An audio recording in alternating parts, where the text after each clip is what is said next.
While there are different creative ways the rich try to bring down their taxes, in this video we will be going through 5 of the most common strategies on their radar, and then go into more spicy details right after. Number 1. Charitable donations. Giving money to non-profit organizations has long been a way for the wealthy to get a deduction on their taxes. One way the rich have been taking advantage of the deduction is creating conservation easements. A big plot of land may have some intrinsic value. Maybe it's on a migration field for birds, maybe it's abuts a river, or maybe it's some green space in an area getting overly developed. Oftentimes you can work with land conservation trusts and you can take a charitable deduction for the value of the conservation easement that you put on the property. The average filer can, of course, also take a deduction for charitable contributions, but they have a higher hurdle to overcome. In order to do so, they have to itemize their taxes. Number 2. Increasing equity exposure and managing gains. The wealthy like to invest in stocks because when it comes time to sell, the taxes are typically lower than the rates on wage income. If, that is, the equity was held for more than a year, they can also afford to take bigger risks. Many who have higher net worth also have higher risk tolerance preferences and risk capacity. So target date and low risk funds don't always make sense. The wealthy also look to manage those capital gains and losses to their tax advantage. For example, there tends to be a flurry of activity at the end of the year, with people trying to make losses to offset some of the gains they reaped earlier in the year. There are also people investing in opportunity zone programs which invest in low-income communities, as a way to defer capital gains. It's something that can be done by anyone, not just the rich. If the gain is sizable enough, in terms of material, they can look at ways of deferring tax on the gains. Number 3. Managing assets like a business. One way to save on taxes is creating a structure, such as a limited liability company or LLC, to manage multiple investments. It could include portfolio assets, real estate, or a business. While it could get complex, there may be opportunities to save money while at the same time creating a governance structure for your assets. If the LLC is a management company that provides oversight and advice to owners of the assets, under certain circumstances the expenses incurred by the LLC will be deductible as business expenses. Number 4. Estate and gift exemptions. Gift and estate deductions help to bring down taxable income, but there's even more reason to take advantage of them now. Many of them are setting up long-term trusts, such as a Delaware Dynasty Trust, which allows wealth to be passed down from generation to generation. While it is subject to income taxes along the way, it will not be taxed as a gift if it meets the limit, and will not be subjected to estate tax when money comes out. However, given the costs involved in setting up and running a multi-generational trust, it only makes sense when you have $5 million or more to commit. Number 5. Defined benefit plan. A defined benefit plan, similar to an old-fashioned pension, allows business owners to contribute a substantial amount of money towards retirement. In the right situation, that can mean well over $200,000 a year for an individual owner. This can be a great way for a high net worth individual running a successful business to set aside tax-deferred money and beyond what they can put aside in a 401k. However, defined benefit plans won't work for every high-income business owner. You need to figure out if it fits your retirement savings and business operational needs. For others, a SAP IRA or simple IRA or 401k could be a cheaper and more effective way to save and reduce your tax bill. Water and oil, night and day. Billionaires and paying their fair share in taxes. This is just a short list of iconic opposites. It's probably not surprising that rich people go to great lengths to avoid paying any more taxes than they absolutely have to. But a new ProPublica investigation published recently reveals in brutal detail how they get away with paying virtually nothing. Using over 15 years of tax returns from the ultra-rich, the investigation calculates the amount of taxes that the 25 richest Americans paid, contrasted with how much their net worth grew each year, to get what it calls their true tax rate. Let's get specific. Berkshire Hathaway billionaire Warren Buffett's true tax rate is 0.10%. Amazon's Jeff Bezos is 0.98%. Failed presidential candidate Michael Bloomberg's 1.30%. Meanwhile, the father of Grimes' child, Elon Musk, paid a comparatively high rate of 3.27%. No wonder he's such a fan of meme stocks. Truly a man of the people. A huge part of these tiny tax rates is the fact that extremely wealthy people maintain their wealth differently than ordinary people. It's not sitting in a bank, and it's definitely not stuffed under the mattress. They hold it in assets like stocks and real estate, which are only taxed when sold. Until then, it's unrealized, not counting as income.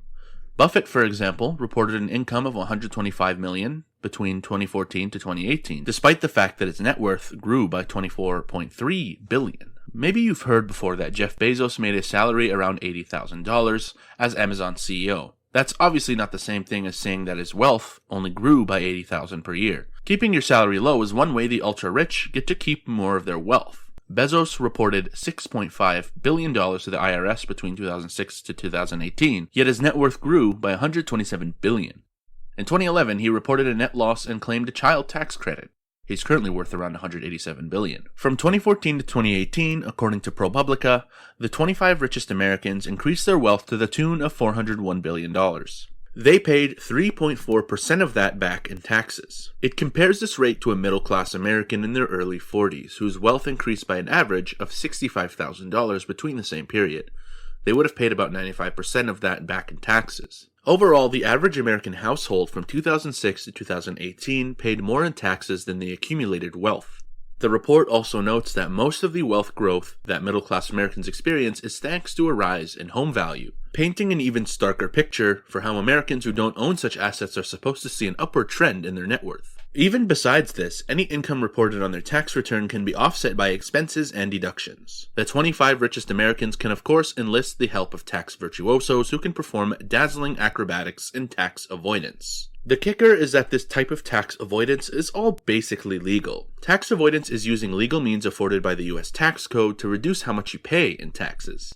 Meanwhile, tax dodging is the illegal way that ordinary Americans might misreport their income or make some other mistake on their tax returns. The wealthiest people don't make such rookie moves. ProPublica notes that owning a sports team, for example, is a possible tax write-off. Another popular way to reduce tax liability is philanthropy, which not only saves billionaires money but also gives them good PR. Even in death, they can cling to much of their wealth. The highest U.S. estate tax rate is currently 40%, but the report says many of the richest create foundations for philanthropic giving, which provide large charitable tax deductions during their lifetimes and bypass the estate tax when they die. Some billionaire apologists argue that net worth somehow isn't really wealth because much of it isn't liquid.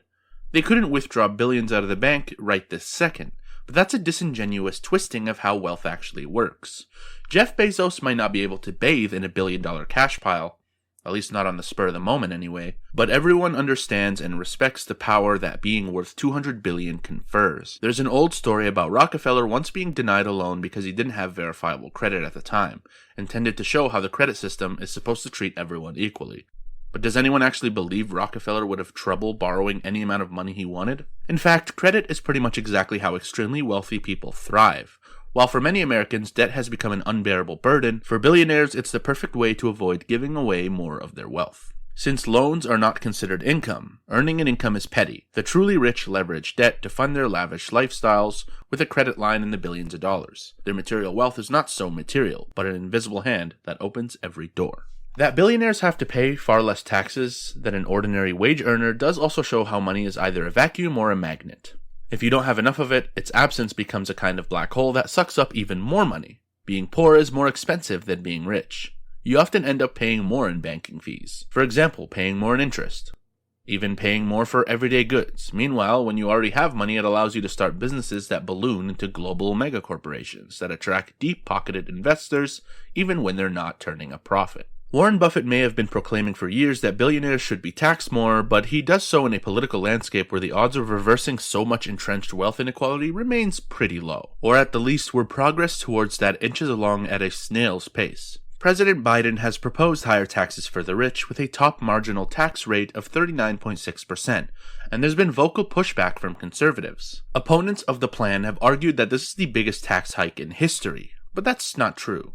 Top tax rates have been higher than 39.6% before, and our overall tax burden as a nation is far lower than most, ranking 33rd among the 35 richest. And unless the way the ultra-rich hold their wealth changes in assets rather than income, as well as whether we tax it or not, how much will a higher marginal tax rate really tip the scales? How do we ensure billionaires contribute an equal share to our society when they can still use foreign tax havens? Is this a flaw to fix like a leaky faucet, or is it a measure of the tax code, which contains so many specific clauses to help the rich? In A Fine Mess, a book about the convoluted U.S. tax system, author T.R. Reid lists several historical examples of this, including a special tax loophole that applied to an automobile manufacturer incorporated in Delaware on October 13, 1916. It was a loophole written exclusively for General Motors, without actually having to name General Motors. Such examples make it seem like writing the nation's tax code is like signing someone's yearbook with an inside joke. To the moon is a phrase often used by the subreddit Wall Street bet traders when they want a stock, such as GameStop, to soar. While an individual trader might gamble on the financial windfall of skyrocketing meme stocks, billionaires seem to know that their wealth is not only safe, but that it will continue to generate more wealth. Instead, they aspire to literally go to the moon.